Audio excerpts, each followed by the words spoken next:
இன்னைக்கு நம்மளோட topic of discussion என்ன அப்படின்னா semiconductor diode laser. It is a PN junction diode and இந்த டயோடு என்ன பண்ணணும்னா it emits light when it is given a forward bias. லேசர்ன்றது it's an acronym, light amplification by stimulated emission of ரேடியேஷன்றது நமக்கு தெரியும். Next we will see what is the principle behind this semiconductor diode laser, and then we will move on to the structure and working principle. So next we will see the principle. When you take a PN junction diode, the forward bias பண்ணும்போது electron from N region and holes from P region they cross the junction and they recombine with one another. எப்பெல்லாம் recombination of electron hole pairs நடக்குதோ then energy will be emitted in the form of light. இதுதான் அதில் இருக்கிற principal. இது எப்படின்றத பார்ப்போம். First லேசரில் ஒரு lacing நடக்கணும் அப்படின்னா, லேசிங்னால் நான் ஏற்கனவே உங்களுக்கு சொல்லியிருக்கேன், it is nothing but the process of producing laser. So ஒரு லேசிங் நடக்கணும்னா என்னென்னலாம் எனக்கு ரெக்யர்மெண்ட்ஸ், மினிமம் ரெக்யர்மெண்ட்ஸ் அப்படின்னு பார்த்தீங்கன்னா 3 முக்கியமான விஷயங்கள் இருக்குது. என்னென்னு பார்ப்போம். டைரக்ட் பேண்ட்கேப் செமிகண்டக்டிங் மெட்டீரியலாக சூஸ் பண்ணுறோம். Okay, that is the important thing. அடுத்தது பாப்புலேஷன் இன்வர்ஷன் அச்சீவ் பண்ணணும். And of course light should emit by means of a stimulated process. Stimulated emission இருக்கணும். அதுக்கு நம்ம ஒரு ஸ்பெஷலாக என்ன பண்ணணும்னா ஒரு ஆப்டிக்கல் ரெசனேட்டிங் கேவிட்டியை டிசைன் பண்ணணும். These are the minimum requirements to achieve lacing. So நம்ம சொன்ன இந்த 3 பாயிண்டில் ஃபர்ஸ்ட் பாயிண்ட் என்ன அப்படின்னு பார்த்தீங்கன்னா டைரக்ட் பேண்ட் கேப் செமிகண்டக்டர்ஸ்ன்னு சொல்லியிருந்தேன்.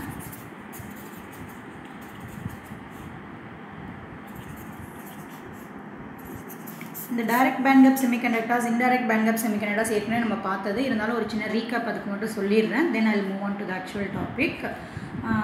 டைரக்ட் பேண்ட்கேப் செமிகண்டக்டர்ஸ் பார்த்தீங்க அப்படின்னா this is usually called, otherwise we call it as compound semiconductorsன்னு சொல்லுவோம்.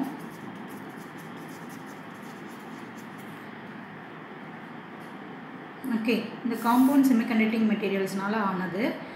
ஒரு எக்ஸாம்பிள் சொல்லலாம்னு பார்த்தீங்கன்னா gallium arsenide, indium phosphite etcetera, இந்த மாதிரி நம்ம மெட்டீரியல்ஸ் பார்த்துருப்போம்.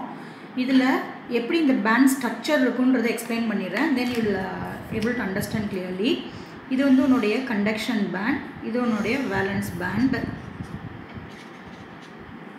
ஓகேங்களா?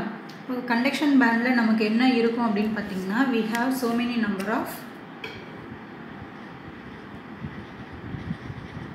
electrons, that to free electrons-ஆக இருக்கும். இங்கே வந்து respective number of holes இருக்கும். சரிங்களா? இப்போது இதில் இந்த எலக்ட்ரான் வந்து என்ன பண்ணோம் அப்படின்னு பார்த்தீங்கன்னா ஏதோ ஒரு எனர்ஜி நம்ம கொடுத்து இந்த எலக்ட்ரானை வந்து எக்ஸைட் பண்ணியிருப்போம். அது கண்டக்ஷன் பேண்டில் இருந்திருக்கும். இந்த கண்டக்ஷன் பேண்டில் இருக்கிற electron when it is tending to combine with this hole, இதில் வந்து கம்பைன் பண்ணும்போது என்ன பண்ணோம் அப்படின்னா இங்கே வந்து there will not be change in the momentum. எலக்ட்ரானோட மொமெண்டம் வந்து மாறாது. எலக்ட்ரானோட மொமெண்டம் வந்து will not vary here. ஏன்னா இது டைரக்ட் பேண்ட்கேப் செமிகண்டக்டரில் இப்படி தான் இருக்கும். ஸோ இப்போ வந்து அதனால் இப்போ டியூரிங் திஸ் ரீகாம்பினேஷன் எனக்கு என்ன ஆகுனா டிஃப்ரென்ஸ் இன் எனர்ஜி கண்டிப்பாக எப்படி வருதுன்னா ஃபோட்டானாக வெளியில் வருது. So which is given by E equal to h nu. உங்களுடைய இன்டைரக்ட் பேண்ட்கேப் செமிகண்டக்டர் பார்த்தீங்கன்னா this will be something different. அங்கே வந்து எலக்ட்ரானோட momentum will not be constant, there will be a change in the electron momentum. அப்போ அங்கே வந்து difference in energy என்னவாக வரும் அப்படின்னா ஹீட்டாக வெளியில் வரும். இதுதான் இது ரெண்டுத்துக்கும் உள்ள முக்கியமான வித்தியாசம். ஸோ நம்ம இந்த மாதிரி மெட்டீரியலை முதல்ல சூஸ் பண்ணிக்கிறோம். ஸோ ஃபர்ஸ்ட்டு கண்டிஷன் நமக்கு சாட்டிஸ்ஃபை ஆகிடுச்சு. அடுத்த கண்டிஷன் என்னென்னா பாப்புலேஷன் இன்வர்ஷன் அப்படின்றது ஒரு கான்செப்ட். அது என்னன்றதை பார்ப்போம். செகண்ட் க்ரைட்டீரியா என்னன்னு பார்த்தீங்கன்னா பாப்புலேஷன் இன்வர்ஷன்னு சொன்னேன் நான். பாப்புலேஷன் இன்வர்ஷன்னா நமக்கு எல்லாருக்கும் தெரியும். 2 எனர்ஜி லெவல் சப்போஸ் இருக்குன்னு வச்சுக்கோங்களேன். இது வந்து கிரவுண்ட் ஸ்டேட், இது வந்து ஒரு எக்ஸைட்டட் ஸ்டேட்னு வச்சுப்போம். எனர்ஜி E1 E2ன்னு சும்மா கொடுப்போம். நம்ம கேஸில் இல்லை இன்னும் பெட்டராக புரிஞ்சுக்கணுன்னா செமிகண்டக்டர்ன்றதுனால இது வந்து வேலன்ஸ் பேண்ட், இது வந்து கண்டக்ஷன் பேண்டுன்னு எடுத்துக்கிறோம். இப்போது இங்கே என்ன பண்ணியிருக்கோம் அப்படின்னா யூஸ்வலி ஸ்பீக்கிங் கிரவுண்ட் ஸ்டேட்டில் தான் பார்த்திங்கன்னா எலக்ட்ரான்ஸ் வில் பி தேர். இப்படி எலக்ட்ரான்ஸ் நிறையா இருக்கும். ஓகேங்களா? பாப்புலேஷன் இன்வர்ஷன்றது எப்படின்றது இந்த டயக்ராமில் ரெப்ரசன்ட் பண்ணுறேன். It is actually defined as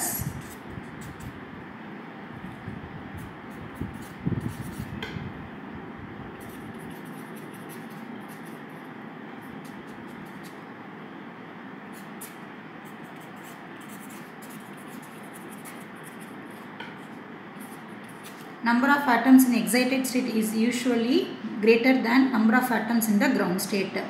Atoms என்னும்போது இந்த இடத்துல excitation எதில் நடக்கணும் ஒரு most of the lasers electrons will get excited. So number of electrons in the excited state will be more in number இருந்ததுனா than the ground state. That condition we call it as population inversion condition. So இதை achieve பண்ணுறதுக்கு நமக்கு நிறைய methods போன செமஸ்டர்லேயே நம்ம பார்த்துருப்போம். இதில் என்னென்ன அப்படின்னு பார்த்தீங்கன்னா population inversion can be achieved by n number of methods. ஒரு சிலதை மட்டும் நான் சொல்கிறேன். We call it as pumping process அப்படின்னு சொல்லுவோம். Okay, to achieve population inversion we need a pumping. Pumping வந்து நிறைய விதமாக பண்ணலாம். Optical pumping, electrical discharge, thermal pumping, and then direct conversion அப்படின்னு ஒரு மெத்தட் பார்த்துருப்போம். இதில் இந்த செமிகண்டக்டர் லேசரில் நம்ம யூஸ் பண்ண போகிற மோட் ஆஃப் பம்பிங் என்ன அப்படின்னு பார்த்தீங்கன்னா direct conversion, which requires no external pumping. இன்டர்னலாகவே அந்த பம்பிங் வந்து நடந்துடும். That is what we are going to use. So இப்போ இந்த பாப்புலேஷன் இன்வர்ஷன் எப்படின்னு பார்ப்போம். We have some number of atoms இந்த கிரவுண்ட் ஸ்டேட். எக்ஸ்டர்னலாக ஏதோ ஒரு எனர்ஜி நம்ம கொடுக்கும்போது அந்த எனர்ஜியை இதை வாங்கிக்கிட்டு இந்த எலக்ட்ரானை அப்சார்ப் பண்ணிக்கிட்டு அந்த எலக்ட்ரான் என்ன பண்ணுன்னா will move to higher energy state. இப்போ இந்த எலக்ட்ரான் இங்கே போயிடுச்சு, எக்ஸைட்டட் ஸ்டேட்டுக்கு போயிடுச்சு, லீவிங் எ ஹோல் ஹியர். இந்த இடத்துல ஒரு ஹோல் க்ரியேட் ஆகிடும். ஸோ இதே மாதிரி நம்பர் ஆஃப் எலக்ட்ரான்ஸ் வந்து நம்ம என்ன பண்ணுறோன்னா you try to give some pumping. எக்ஸ்டர்னலாகவோ வந்து ஏதோ ஒரு மோடில் பம்ப் பண்ணி you make the electrons to move to higher excited state. Suppose imagine பண்ணுங்கள், அடுத்த எலக்ட்ரான் இப்படி அப்சார்ப் ஆகி இங்கே வந்துருச்சு. அடுத்தது இப்போ கம்பேர் பண்ணி பார்த்திங்கன்னா இந்த கண்டிஷனில் ஏதோ ஒரு எனர்ஜி கொடுத்து இது ரெண்டுத்தையும் இப்படி கொண்டு வந்திருக்கேன். இங்கே மேலே பார்த்திங்கன்னா 2 ஆட்டம்ஸ் இருக்குது, சாரி 2 எலக்ட்ரான்ஸ். நம்ம இங்கேருந்து எலக்ட்ரான்ஸ் பேசிக்கிட்டு இருக்கோம். இந்த 2 எலக்ட்ரான்ஸ் இருக்குது. கீழே கிரவுண்ட் ஸ்டேட்டில் பார்த்திங்கன்னா ஒரு எலக்ட்ரான் தான் இருக்குது. அப்போ நம்பர் ஆஃப் எலக்ட்ரான்ஸ் கண்டிப்பாக எக்ஸைட்டட் ஸ்டேட்டில் இங்கே எப்படி இருக்குன்னா is found to be greater than ground state. இதுதான் பாப்புலேஷன் இன்வர்ஷன் கண்டிஷன். சரிங்களா? நெக்ஸ்ட்டு நம்ம பார்க்க போகிறது ஸ்டிமுலேட்டட் எமிஷன். ஸ்டிமுலேட்டட் எமிஷன்னா வந்து எப்படி நடக்குன்றதுக்கு முன்னாடி இந்த 3 விதமான ரேடியேட்டிவ் ட்ரான்சிஷனையும் ஒரு தடவை பார்த்துடலாம். ஒன்று வந்து அப்சார்ப்ஷன் சொல்லுவோம், இன்னொன்று ஸ்பான்டேனியஸ் எமிஷன், அடுத்தது ஸ்டிமுலேட்டட் எமிஷன். அப்சார்ப்ஷன்னா என்னென்னா வெளியிலேருந்து ஒரு எக்ஸ்டர்னல் எனர்ஜி கொடுத்து எலக்ட்ரானை ஹையர் எனர்ஜி ஸ்டேட்டுக்கு கொண்டு போகிறோம். ஓகேவா? அந்த ப்ராசஸ்க்கு பேர் அப்சார்ப்ஷன். அதை வந்து ஸ்டிமுலேட்டட் அப்சார்ப்ஷனும் சொல்லலாம். ஏன்னா எக்ஸ்டர்னல் ஏஜென்சி மூலியமாக தான் அதை வந்து என்ன பண்ணுறோம், நம்ம வந்து பம்ப் பண்ணி ஹையர் எனர்ஜி ஸ்டேட்டுக்கு கொண்டு போகிறோம். ஸ்பான்டேனியஸ் எமிஷன் பார்த்திங்கன்னா ஹையர் எனர்ஜி ஸ்டேட்டில் இருக்கிற அந்த excited electron will return to ground state without any external aid. எந்த ஹெல்ப்பும் இல்லாமல் ஆட்டோமேட்டிக்காக on its own it will return. திரும்பி வரும்போது it will be giving its energy. அந்த டிஃப்ரென்ஸ் இன் எனர்ஜி வெளியில் வரும். அதுவும் எப்படி வருதுன்னா being a direct band gap semiconductor ஆகனால ஃபோட்டானாக வெளியில் வருது. அந்த ரீகாம்பினேஷன் நடக்கும்போது அந்த எலக்ட்ரான் வந்து கம்பைன்ஸ் வித் ஹோல் ஹியர். அப்போ வந்து எனர்ஜி எமிட் ஆகுது. ஆனால் இந்த எமிஷன் நடக்கும்போது பார்த்திங்கன்னா இங்கே கொஹிரன்ஸ் இருக்காது between the incident and emitted photon. ஏன்னா இன்சிடென்ட் ஃபோட்டான் ஒரு டைரக்ஷன்லையும் எமிட்டட் ஃபோட்டான் வேறு டைரக்ஷன்லையும் வரலாம். அதே மாதிரி இது வந்து ரேண்டம் டைரக்ஷனில் நடக்கும். அடுத்தது ஸ்டிமுலேட்டட் எமிஷன் பார்த்திங்க அப்படின்னா say for example optical pumping மூலியமாக நம்ம வந்து ஒரு ஃபோட்டானை கொடுத்து ஏற்கனவே அது எக்ஸைட் ஆகிருக்கு எலக்ட்ரான். அந்த எக்ஸைட்டட் எலக்ட்ரானில் இன்னொரு எக்ஸ்டர்னல் ட்ரிகர் கொடுத்தோன்னா அந்த எலக்ட்ரான் வந்து என்ன ஆகும்னா will tends to recombine or return to ground state. அப்போ கீழே வரும்போது என்ன பண்ணும் அப்படின்னா 2 ஃபோட்டானாக வெளியில் வருது. அதாவது it gets interact with external photon once again. அப்போ 2 ஃபோட்டானாக வெளியில் வருது. So from a single photon we are getting 2 emission of 2 photons. இது ப்ராசஸ் பேர் வந்து கியூமுலேட்டிவ், அதாவது செயின் மாதிரி ப்ராசஸ் கண்டினியூ ஆகிட்டே இருக்கும். இதில் பார்த்திங்கன்னா there will be a coherence between incident photon and emitted photon. அதனுடைய என்ன அர்த்தம் அப்படின்னு பார்த்திங்கன்னா we have a same wavelength, same phase, same frequency எல்லாமே வந்து ஒன்றா இருக்கும் இன்சிடென்ட்டுக்கும் எமிட்டட் ஃபோட்டானுக்கும். And this will happen only in a same direction, அதாவது யூனி டைரக்ஷன், ஒரே டைரக்ஷனில் நடக்கும். It will not takes place in random direction. இதை கொண்டு வரதுக்கு ஆப்டிக்கல் ரெசனேட்டிங் கேவிட்டியை நம்ம யூஸ் பண்ணுவோம். ஓகே,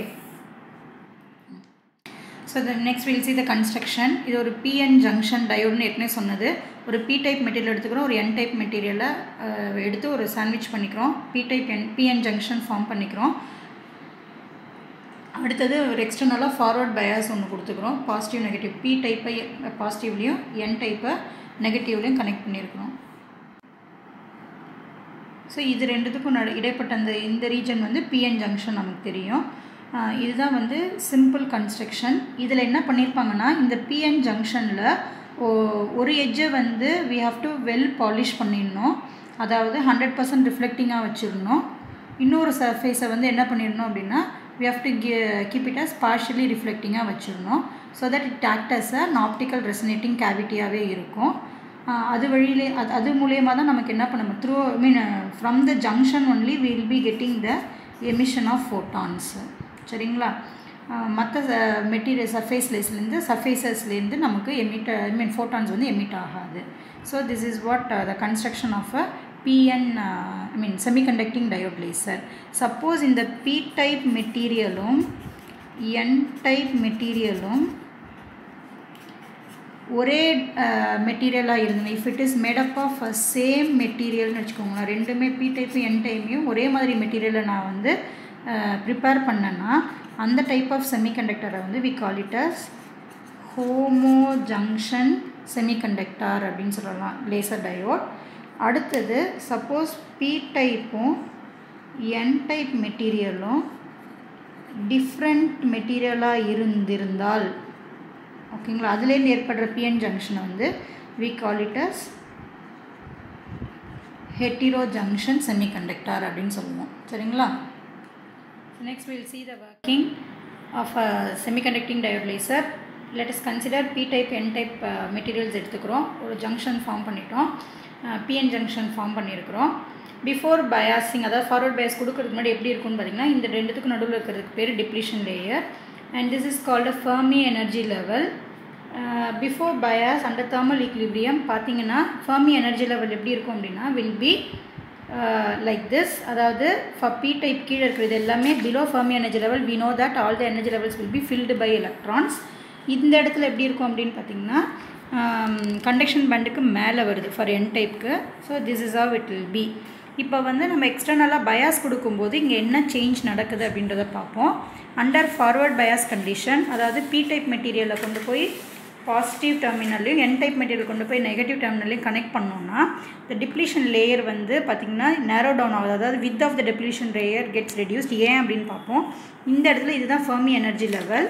இப்போ இங்கே இருந்த ஃபெர்மி எனர்ஜி லெவல் இதை பார்த்தீங்கன்னா தெரியும். ஸோ இங்கே இருக்கிற Fermi energy level, okay, it actually when you give external bias, forward bias, P டைப்பில் இருக்கிற Fermi energy level shifts downwards and N டைப்பில் இருக்கிற Fermi energy level shifts upwards.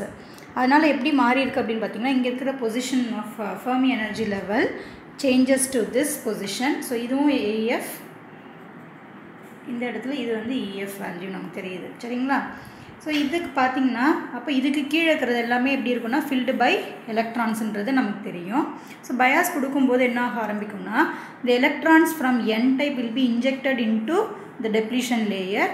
அதே மாதிரி holes from this P type will be injected into this depletion layer. So இந்த electron hole வந்து they form a பேர். ஓகேங்களா? இது ரெண்டும் சேர்ந்து கம்பைன் ஆக ஆரம்பிக்கும் under the depletion layer. This is called a recombination of electron hole. So இது வந்து இந்த மாதிரி recombine ஆகும்போது it has to emit energy. அந்த emission of energy வந்து எப்படி இருக்கும்னா ஃபோட்டானாக வெளியில் வருது. இது வந்து நார்மல் ப்ராசஸ். இப்போ எல்இடியில் இதுதான் நடக்கும். அப்போ லேசர் டயோடுக்கு இதுக்கு என்ன வித்தியாசம்னு பார்த்தீங்கன்னா இங்கே வந்து நம்பர் ஆஃப் எலக்ட்ரான்ஸ் இந்த கண்டக்ஷன் பேண்ட், அதாவது வெளியில் இருக்கிற இந்த கண்டக்ஷன் பேண்டில் இருக்கிற number of electrons will be found to be more than the number of electrons available in the valence pant.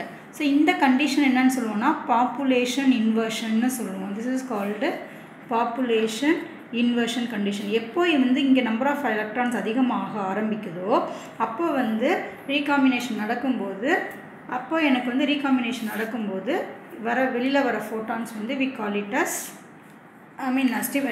External trigger மூலயமா இந்த எலக்ட்ரான்ஸ் இங்கே இன்ஜெக்ட் ஆகுது, ஹோல்ஸ் வருது, இது கம்பைன் ஆகுது, it emits a photon. So டைரெக்டாக வந்து எக்ஸ்டர்னல் பம்பிங் இல்லாமல் இங்கே இருக்கிற எனர்ஜி, இந்த பயாஸில் உள்ள எனர்ஜியை வந்து makes it to undergo recombination process. So so இதில் மூலயமா ஒரு ஃபோட்டான் நமக்கு வெளியில் வருது. Okay, so this will be continued further when you keep on applying external bias kuduka more and more recombination will be induced. So from one single electron hole pair we will get a photon. This photon will trigger another photon, another recombination process. Likewise we will be getting more and more emission of photons. These emitted photons enna panna arambikuna will be made to travel back and forth along the PN junction. And the PN junction layer நம்ம வச்சிருக்கோம் இல்லீங்களா, ஒரு சைடை வந்து என்ன சொன்னோம்னா 100% வந்து polish பண்ணியிருக்கோம், இன்னொரு சைடு வந்து preferably partially கோட் பண்ணியிருப்போம். Say for example 99% கொடுக்குறோம் அப்படின்னா this emitted electron back and forth it is made to travel back and forth along the PN junction, and the intensity of that light will get intensified. அதுக்கப்புறம் வந்து all the photons will be emitted coherently in a unidirectional intense light வெளியில் வரும். அந்த லைட்டுக்கு பேர் தான் வந்து laser அப்படின்னு சொல்கிறது. Hope you would have understood this working principle. Now we'll move on to applications of this. So these are the few advantages and disadvantages of a laser diode. Advantages in பார்த்தோம்னா கண்டிப்பாக இது small and காம்பேக்டாக இருக்குது and efficiency seems to be very high. இதுலேருந்து நம்ம ரெண்டு விதமான அவுட்புட்டும் எடுத்துக்கலாம், continuous வேவும் இருக்கலாம், பல்ஸ்ட் அவுட்புட்டாகவும் இருக்கலாம், and it consumes less power. டிஸ்அட்வான்டேஜ்னு பார்த்திங்கன்னா compared to the other types of lasers intensity or monochromaticity of the light வந்து கிட்டத்தட்ட வந்து ரொம்ப புவராக தான் இருக்கும், and it has a less coherence. Output பவரும் பார்த்திங்கன்னா ரொம்ப லோவாக இருக்கும், usually in the range of milliwatt. And these are some of the applications as you know that we are using nowadays laser in almost all the walks of life. அதில் பார்த்திங்கன்னா சிலது பார்த்திங்கன்னா OFC தெரியும் உனக்கு, ஆப்டிக்கல் ஃபைபர் கம்யூனிகேஷனில் laser source தான் use பண்ணுறோம் as a carrier signal, light சிக்னலாக யூஸ் பண்ணுறது. லேசர் பிரிண்டர்ஸ் யூஸ் பண்ணிகிட்ருக்கோம், அதில் வந்து லேசர் லைட் யூஸ் பண்ணுறோம். Optical storage devices like DVD அதிலெல்லாம் பார்த்திங்கன்னா we are using this laser light alone as a carrier signal, optical சிக்னலாக அங்கே யூஸ் ஆகுது. இண்டஸ்ட்ரியல் அப்ளிகேஷன்ஸ் பார்த்திங்கன்னா லேசர் கட்டர்ஸ் இருக்குது, டு கட் ஆர் கார்விங்க்கு, வுட் கார்விங் பண்ணுறதுக்கு அந்த மாதிரிலாம், இல்லை இந்த ட்ரில் பண்ணுறதுக்கு, வெல்ட் பண்ணுறதுக்கு. So for these things we are using lasers nowadays. Medical ஃபீல்டில் பார்த்திங்கன்னா உங்களுக்கு தெரியும் வெரி ஃபர்ஸ்ட் அப்ளிகேஷன்ஸ் வந்து லேசர் வந்து மெடிக்கல் ஃபீல்டில் தான் அதிகமாக யூஸ் பண்ணது. லேட்டரான் இப்போ எல்லா இடத்துலையும் யூஸ் பண்ண ஆரம்பிச்சிட்டோம். மெடிக்கல் ஃபீல்டில் பார்த்திங்கன்னா லேசிக் ஆப்ரேஷன்ஸ்க்கு யூஸ் பண்ணுறாங்க, அதாவது கண்ணில் இருக்கிற கேட்ராக்ட் ஐ ஆப்ரேஷன்ஸ்க்குலாம் யூஸ் பண்ணுறாங்க. அது மட்டும் இல்லை, இப்போ எல்லா இடத்துலையும் பிளட்லெஸ் சர்ஜரி எல்லாத்துக்குமே வந்து we are using this lasers. So hope you understood the concepts. Thank you so much.